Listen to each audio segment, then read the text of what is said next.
ইয়া রাব্বাল আলামিন। আল্লাহ, তুমি না কোরআনে বলেছো বান্দা যতই গুনাহ করবে আমার কাছে তাওবা করলে আমি তোমারে মাফ করে দেব। মনে বড় আশা নিয়ে আল্লাহ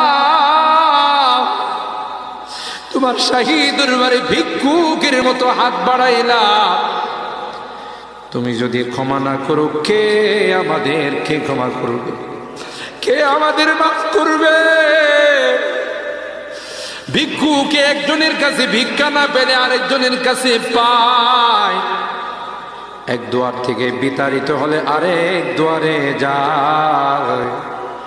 তোমার দরবার থেকে যদি মাহরুম হয়ে যায়, বিতাড়িত হয়ে যায়, কার কাছে যাব? কে আমাদেরকে ক্ষমা করবে? মালিক রে, কাঙ্গালের মতো হাত বাড়াইলাম, তাওবা করতেছি, আর জীবনে কোনোদিন নামাজ ছাড়ব না, আর জীবনে কোনো গুনাহ করব না, আর জীবনে কোনোদিন বেপরদায় চলব না, আর কোনোদিন সুদী লেনদেন করব না। কিয়ামতের কঠিন ময়দানে আমাদেরকে তুমি গুনাহগার বলে ডাক দিও না।